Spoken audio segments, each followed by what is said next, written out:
back from the year 2011, to go back in time some 2,500 years to the teachings of early Buddhism. And what I want to do is to present a rather quick overview of some of the principles of what we call social, political, and economic teachings of Buddhism.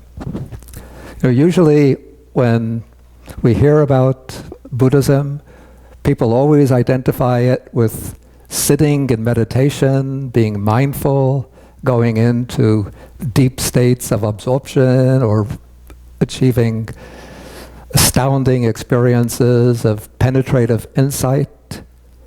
And so when contemporary people raise the question, how do we apply Buddhism to our social and economic life?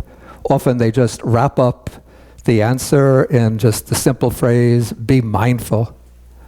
But if we learn the teachings of the Buddha, we could see that the Buddha has given many teachings to people living ordinary lives, guiding them in the conduct of their ordinary lives, not only at the individual level, but also at the level of family, community, and even the state. And so in this file, I had collected quite a number of the, call it the social, political, economic teachings of the Buddha. I can't go through all of them. It's about 10 pages, this file. But I just want to choose some of the highlights to see what the Buddha is concerned with, and then to see how these principles can relate to what I would call extracting a social and political and economic program out of the concerns, ideals that motivated Occupy Wall Street. Okay, so often we find that the Buddha traces communal problems to inner origins. So this is the distinctive Buddhist approach, is to see that outer problems, if we really want to resolve them, it involves transformations in the mind. Without changing the minds of people, any attempt to change outer structures, outer systems, is bound to be transitory and just superficial. Eventually, the same motivations of greed, hatred, and delusion will arise and distort even the most noble, the most lofty social and political systems. So the Buddha calls for the overcoming, or at least attenuation and control, of greed, hatred and violence, and delusion or ignorance.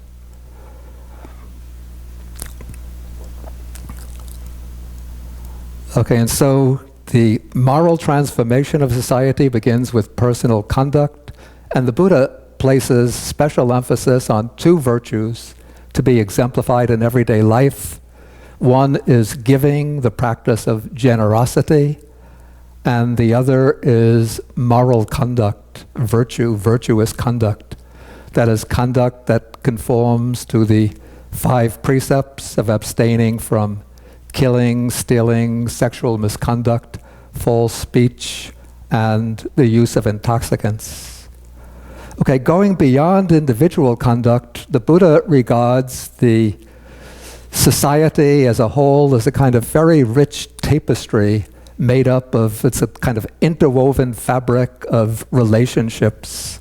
And sometimes in some places, he divides these into the relationships within the family, parents and children, husband and wife. Let's move this around. Wrong place.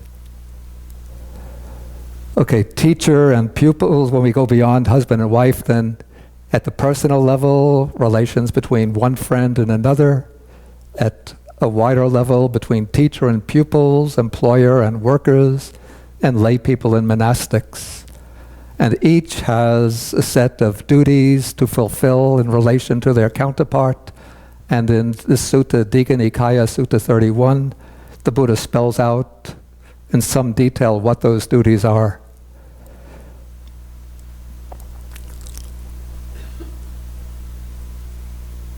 Okay, in regard to the acquisition of wealth, the Buddha says that wealth must be acquired by energetic striving.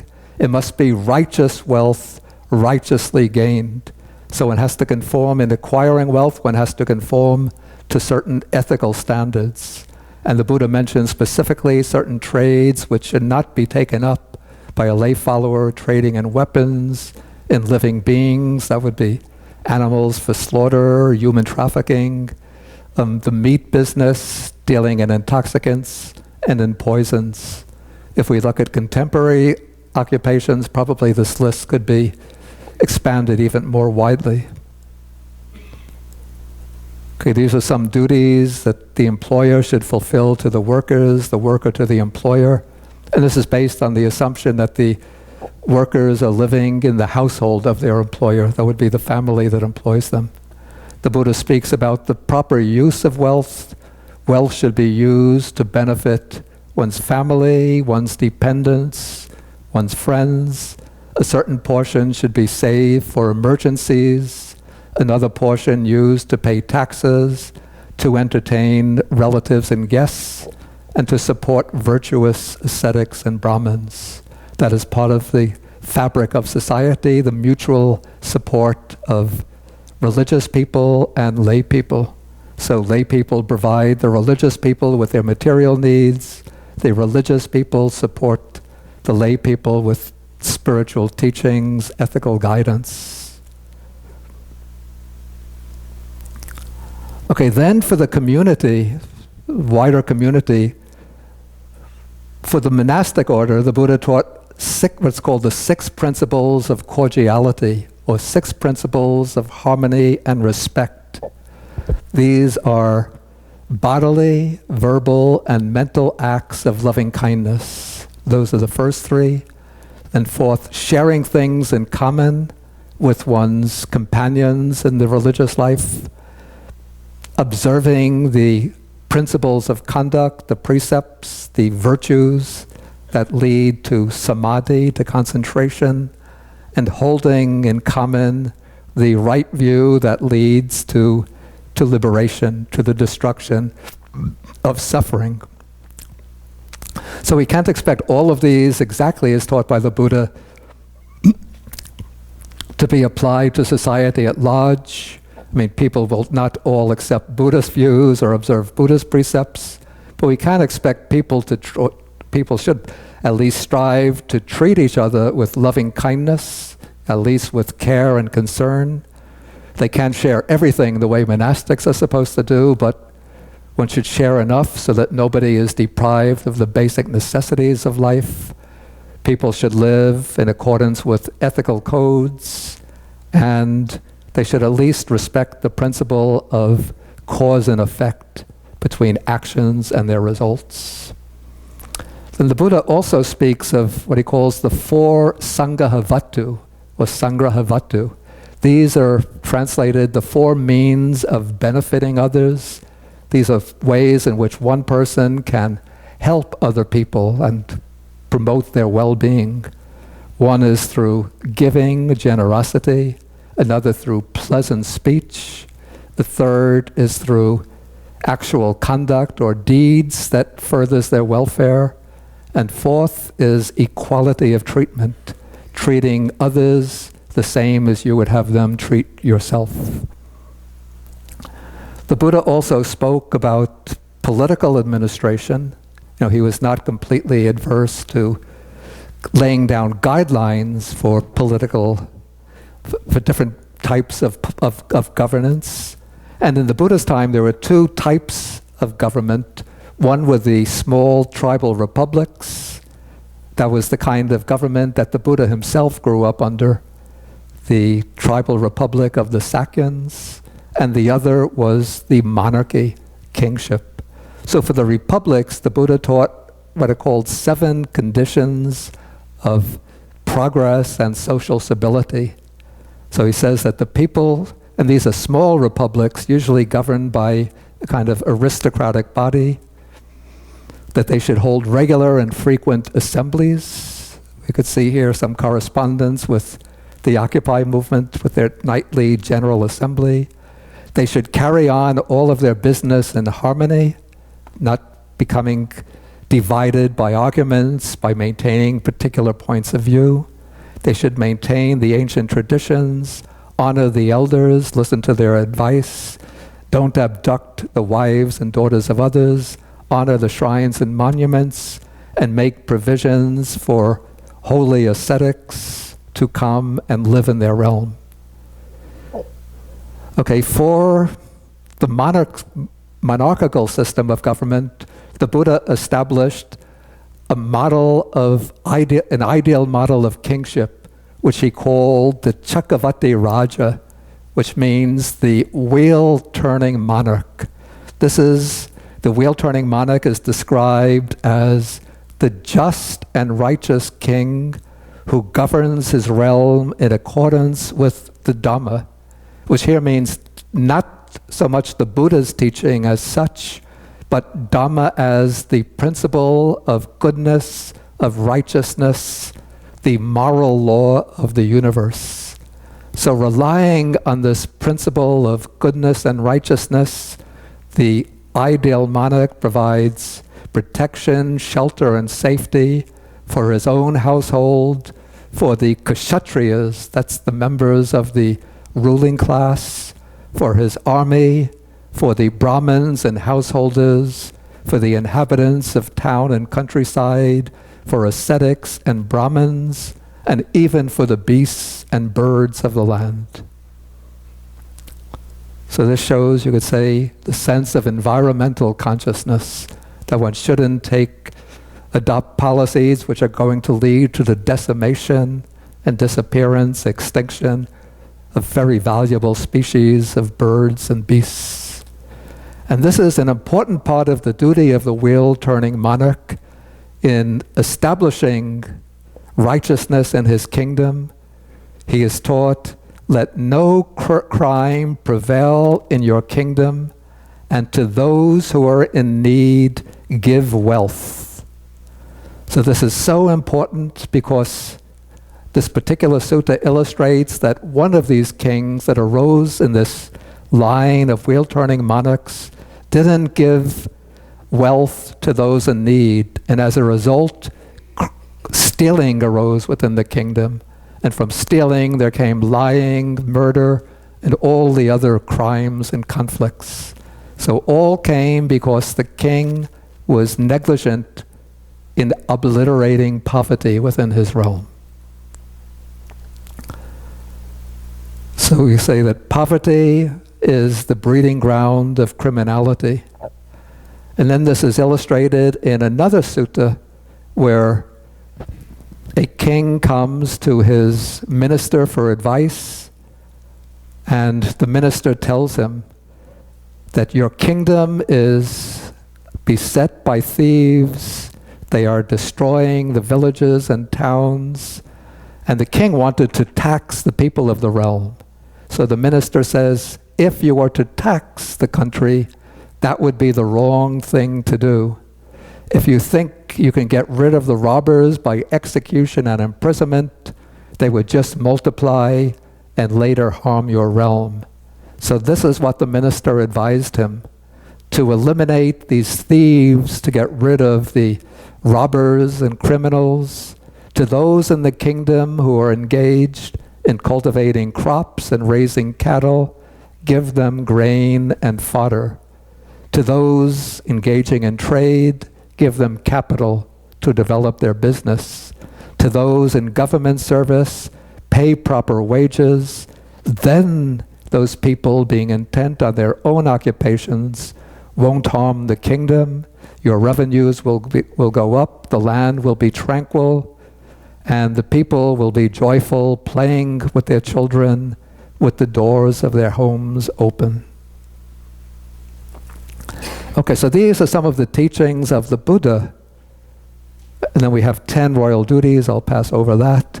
But we see Buddhist principles actually exemplified in kingship by a king who arose maybe about 150 years after the passing of the Buddha, a king known by the name of Ashoka, King Ashoka. And King Ashoka erected edicts throughout his kingdom in which he proclaimed the principles of his rule. Okay, so he says that everywhere within my domain, even among the people beyond the borders, I have made provision for two types of medical treatment for humans and medical treatment for animals. Single-payer healthcare. Free service for everybody. The king pays all of the doctors their expenses. Okay, if medical herbs aren't available, the king sends for them abroad and has them imported and grown. And along roads, he has wells dug and trees planted for the benefit of humans and animals. And he says, truly, I consider the welfare of all to be my duty. There is no better work than promoting the welfare of all the people. And whatever efforts I am making is to repay the debt I owe to all beings, to assure their happiness in this life and attain heaven in the next life. And in one of his pillar edicts, the king says that after his coronation, he started to have these Dharma edicts written for the welfare and happiness of the people, so that they would not transgress, but they might grow in the Dhamma. And his thought was always, how can I secure the welfare and happiness of the people? And when he does this, he says, I do the same for all groups. I have honored all religions with various honors. Though he himself embraced Buddhism, but he would respect and support followers of all the religions. Okay, along the roads, he has banyan trees planted to give shade. Again, he has wells dug, rest houses built, watering places made for the use of animals and men. But then he says, these are minor achievements. Such things to make the people happy have been done by former kings. I have done these things for this purpose, that people might practice the Dharma. And again, by Dharma here, he's not meaning exclusively the Buddhist teaching, but Dharma was used throughout India to mean any kind of spiritually righteous teaching. Okay, we find this principle of benefiting the multitude, acting out of compassion for altitude, taken up and elaborated in the sutras or literature of the Mahayana Buddhism. Here we have something from the Upasaka Sila Sutra. All beings seek their own happiness, but a bodhisattva's practice is always aimed at the benefit of others. When others undergo suffering, he looks upon it as no different from his own suffering, and he does all sorts of wholesome deeds for the sake of sentient beings. Then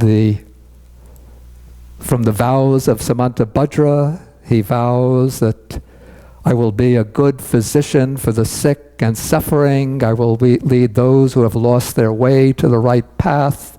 I will be a bright light for those in darkness. And I will help the poor and destitute to uncover hidden treasures.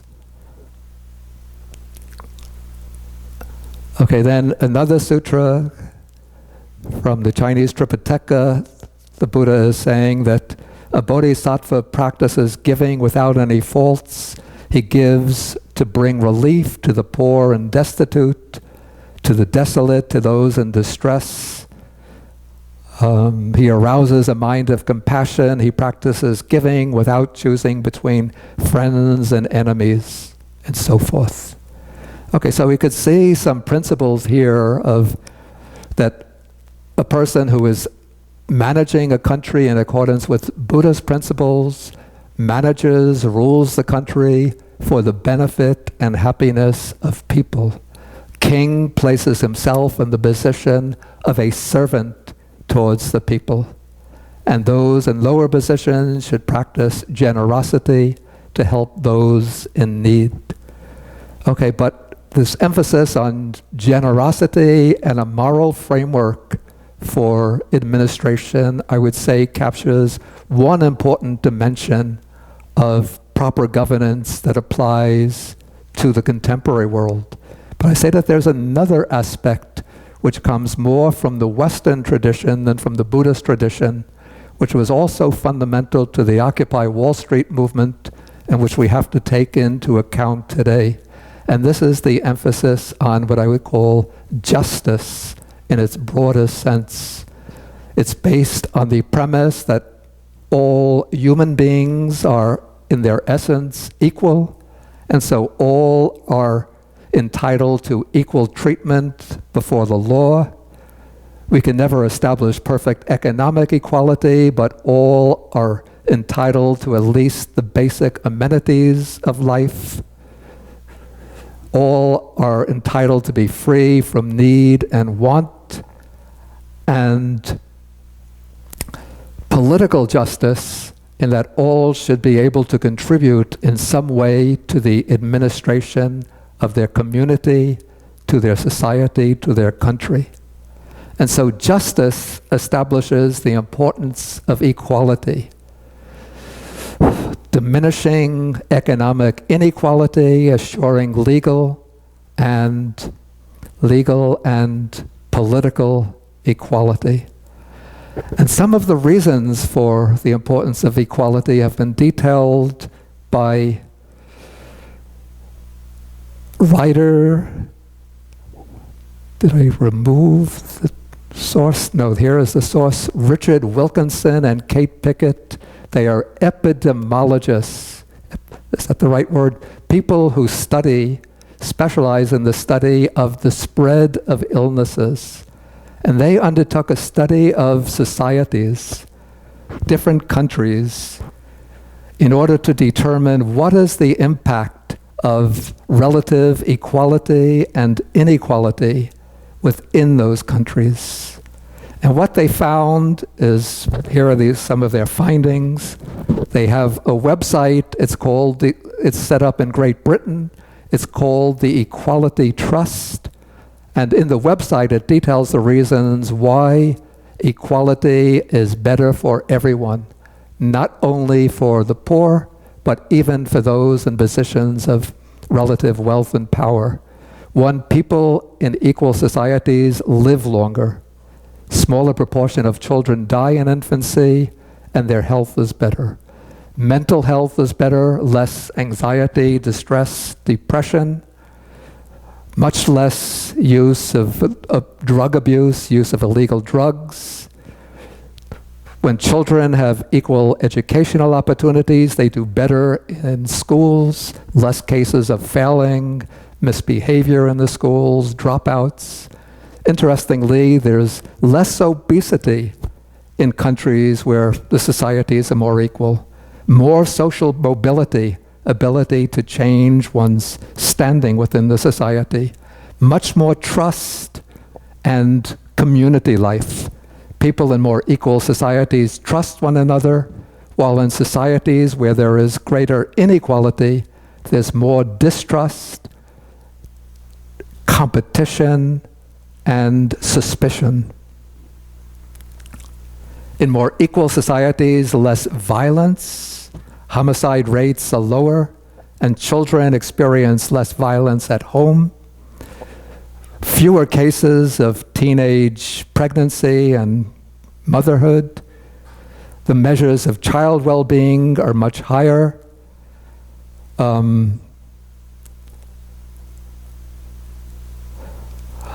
More equal societies spend a higher proportion of their income on overseas aid, and they perform better on the Global Peace Index. And in societies with more equal income levels, there's greater concern with global warming. It's more of a recognized issue, and more efforts are made to develop sustainable methods of production and distribution of goods. And the authors or developers of this website have related countries in terms of prevalence of health and social problems in the worse and more unequal countries. And there's a scale of countries here. It's a little difficult to read, but I've singled out some of the highlights. This is an index which rates countries by way of life expectancy, math and literacy, infant mortality, homicides, imprisonment, teenage births, trust, obesity, mental illness, addiction, social mobility. You see, the scale here is index of health and social problems moving from the better to the worse, and then the scale of income inequality from low to high. Here are some of the findings. Since it's very difficult to, actually you could read it better here than I can on my screen, but I've singled out some of the highlights. Okay, significant rankings with regard to the index of social and physical health from best to worst. Okay, the best on the scale is Japan, which also has the lowest level of inequality. Sweden, Norway, Finland rank quite high on the scale, and they have low inequality. Switzerland, Canada, and France are a little worse off in terms of this index, but they have low to moderate inequality. The United Kingdom is still worse off because it has higher inequality. Portugal is much worse off because it has still worse inequality. And there's one country which is almost totally off the scale here. You see the pointer here? It's way up here in terms of the level of index of health and social problems, and it's also the highest on the scale of income inequality, and that country is the greatest country in the world, we're told, the United States of America.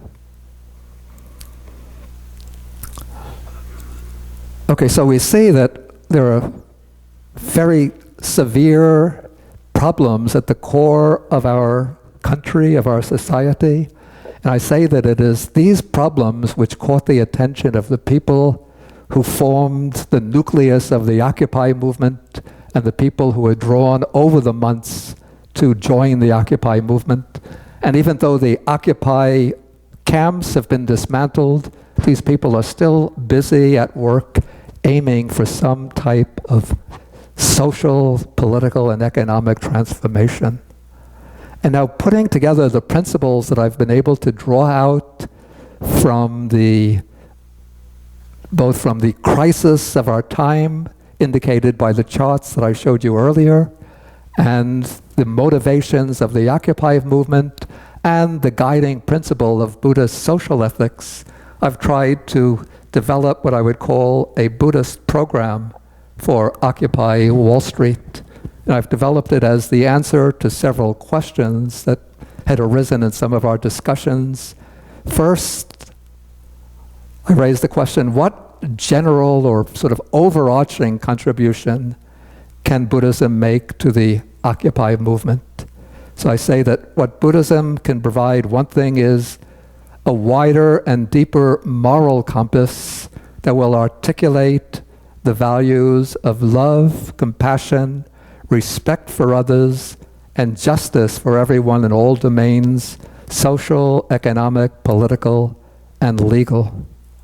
Another contribution is to counter the what I call the worldview at the core of corporate capitalism.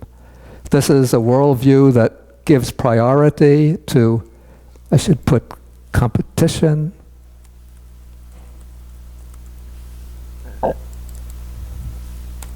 One is always thinking of new things.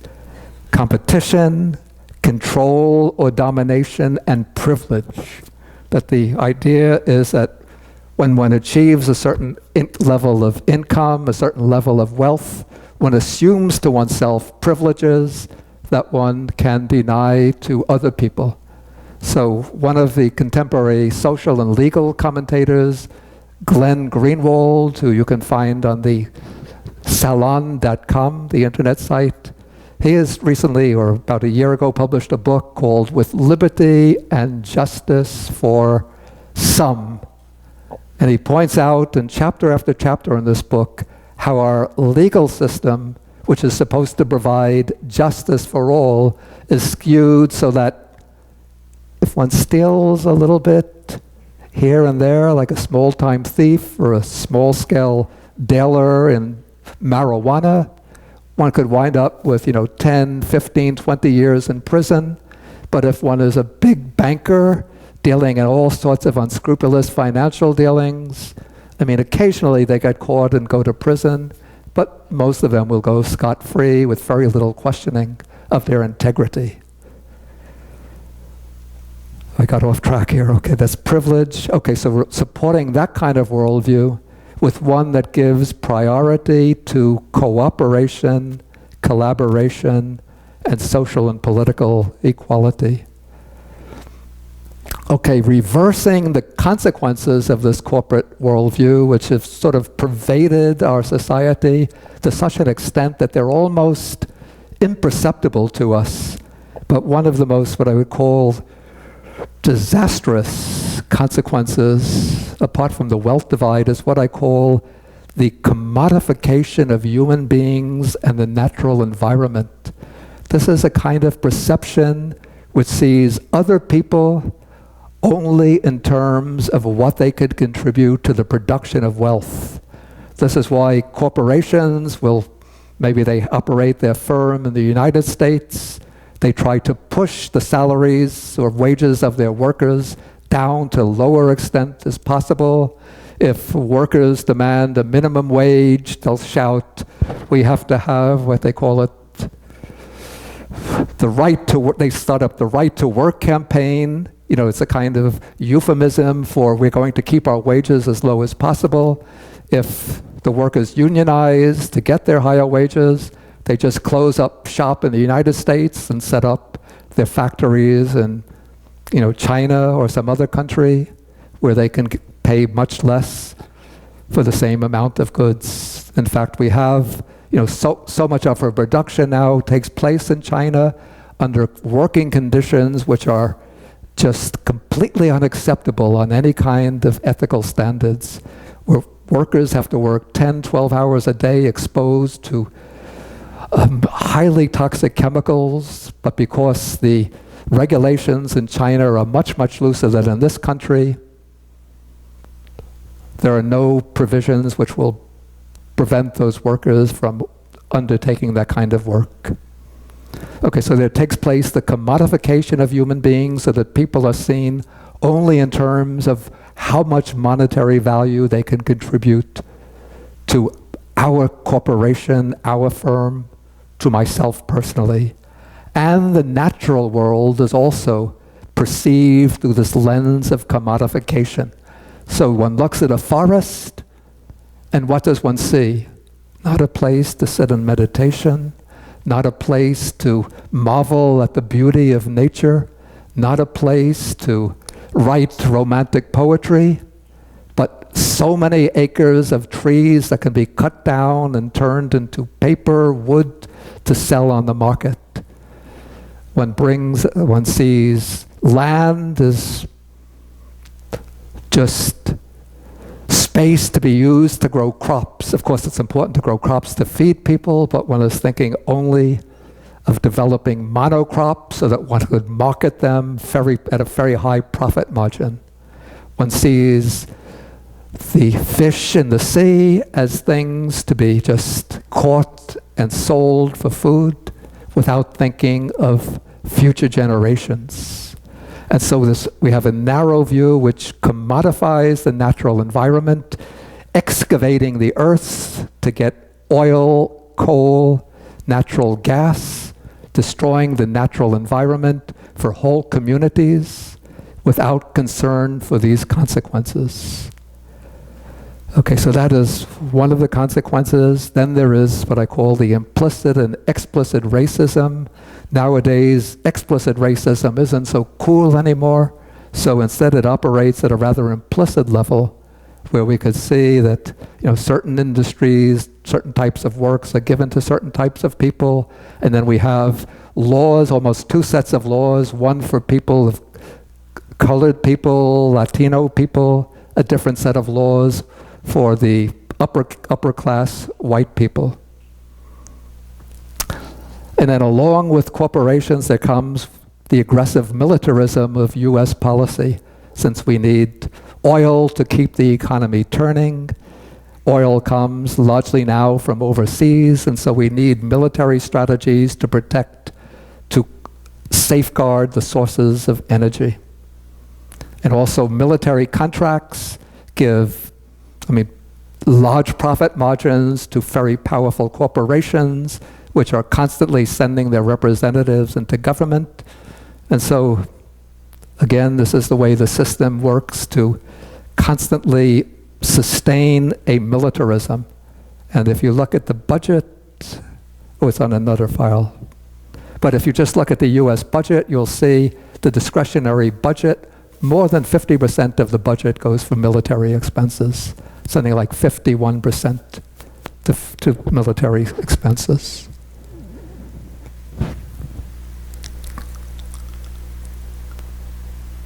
Okay, and then since Buddhism is a highly tolerant, open religion or spiritual teaching, as Buddhists we can create coalitions with other faith-based organizations devoted to progressive and transformative social and economic policies.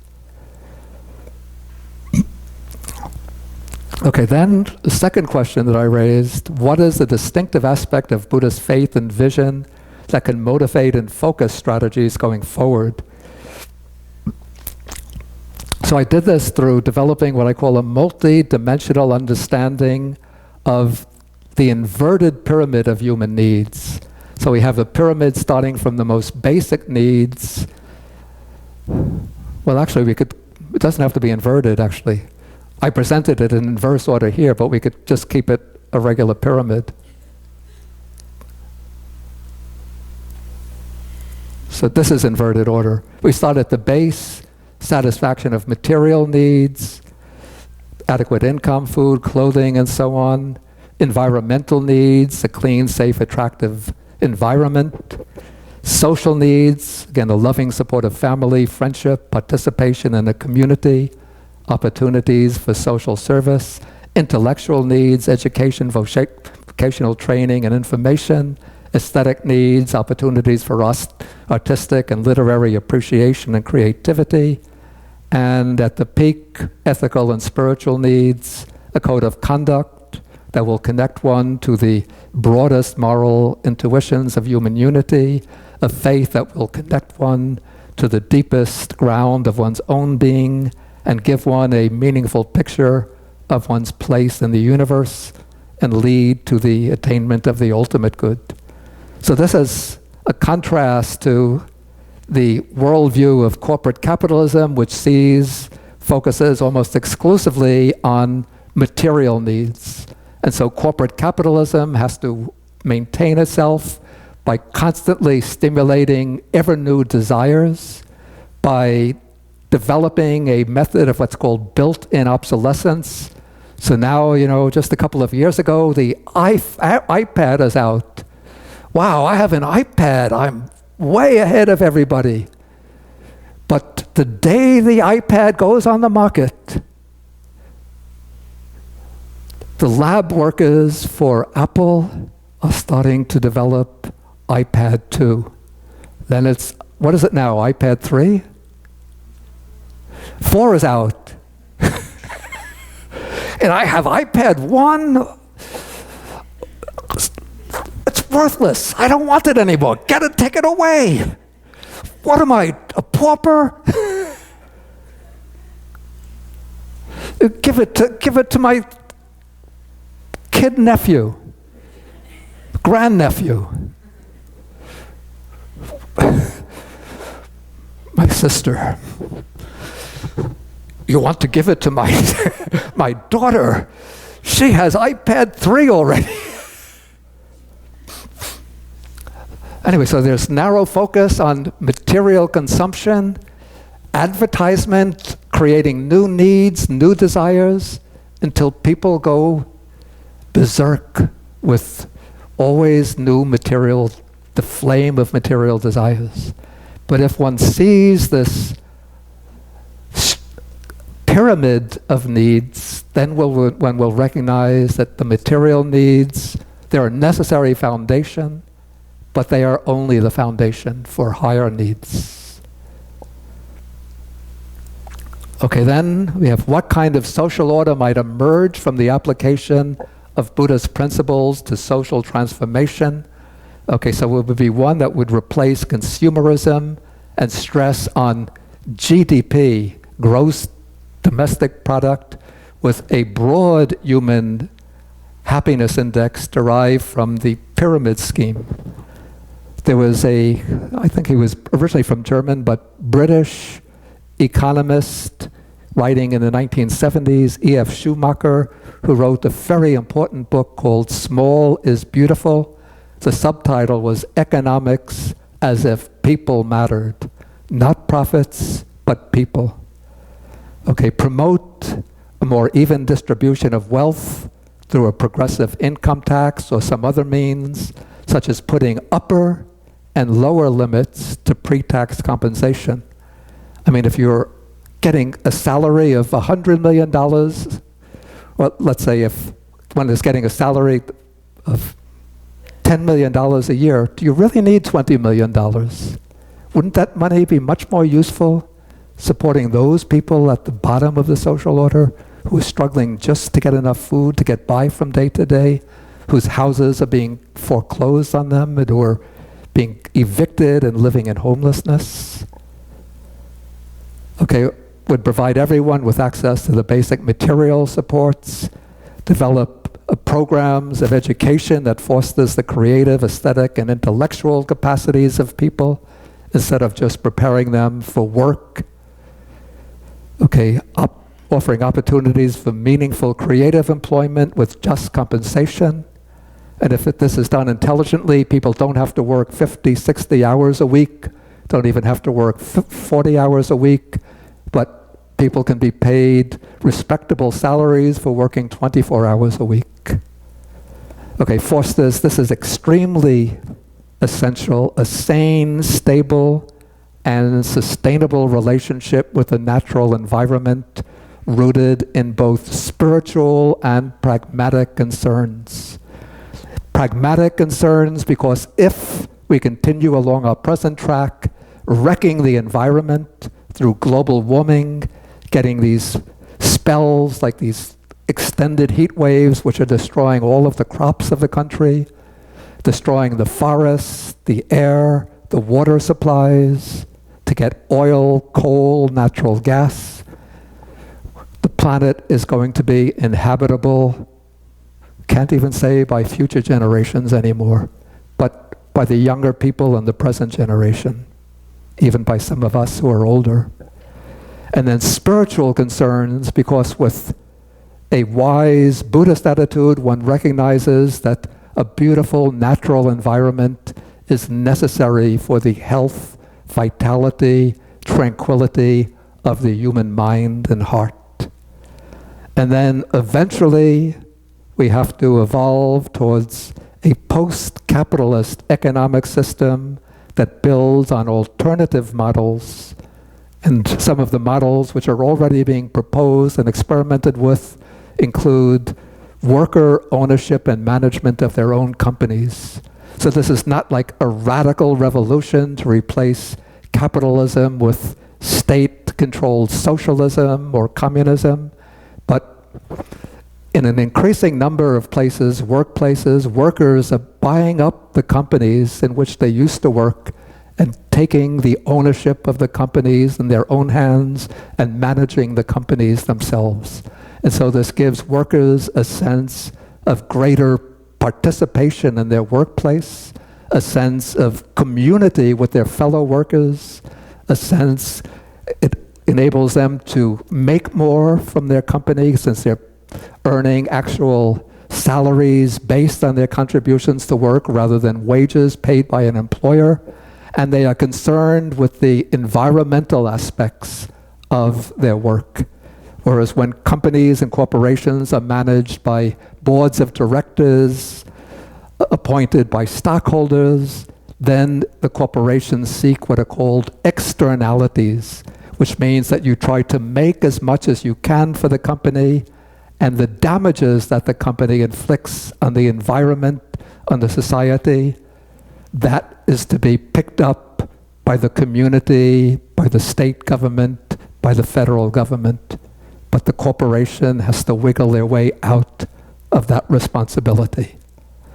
Okay, so these are some of ideas that I think would be consonant with the spirit of Occupy Wall Street and yet can be developed gradually, systematically, perhaps over the next 10 years, if we develop the political will to make this a reality. And to develop that political will, we need certain changes in the way our political system works. Okay, this I have here, opposing legislation that would cut social services, advocating actually I should go to the longer term solutions, such as reversal of the Supreme Court Citizens United ruling, prevention of voter suppression, sealing the revolving door between government and corporations, limiting the power of political action committees, having public financing of elections so that the elections become responsible to people, not to the large corporations who contribute to them. Beginning at local levels, direct democracy, citizens participating in local decision-making, and providing better opportunities for third parties and independent candidates to participate in elections. Okay, perhaps this will do for my presentation. Perhaps could we have 10 minutes or so of questions, if people have questions? Okay, this was in the back there with the